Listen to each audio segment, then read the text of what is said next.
जी हाँ, प्रणाम सलाम सत श्री अकाल। रउआ सब देखता नहीं Bhojpuri news A to Z। तो चलिए आज बात करी जाई दूगो ऐसन शख्स के बारे में जे कोनो परिचय के मोहताज नहीं खेलो।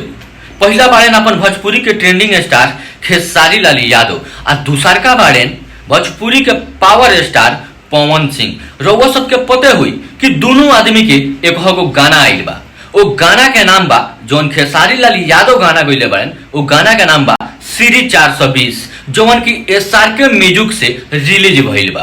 वो गाना पर 3 दिन में टोटल व्यू बा 17 लाख। स्क्रीन पे भी हमरा दिखत हुई, रउआ सब देख सकतानी। आ दूसरका जौन गाना बा पवन सिंह के पापे पड़ी।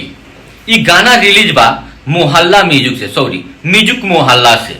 एक गाना पर एक दिन में टोटल 20 लाख व्यू आइल बा। अब रउआ सब तो ई गाना सुनल ही होखे दोनों व्यू के। तो अब चल दी व्यू के मामला में तो पवन सिंह के गाना आगे बा, काहे कि एक दिन में 20 लाख व्यू आइल बा। आ खेसारी लाल यादव के गाना पर 3 दिन में 17 लाख व्यू आइल बा।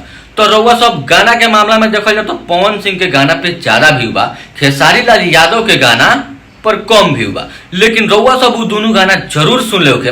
तो रउआ सब कमेंट में जरूर बताई कि दोनों में सबसे बेस्ट गाना कौन बा। रउआ सबके कौन गाना वो दोनों में अच्छा लागला। आई वीडियो की जानकारी अच्छा लगे तो लाइक कमेंट शेयर कर बिल्कुल ना भूलिए। भाई के सपोर्ट करी। मिलल जाइए अगला दिन अगला वीडियो में, तब तक लिए जय हिंद जय भारत।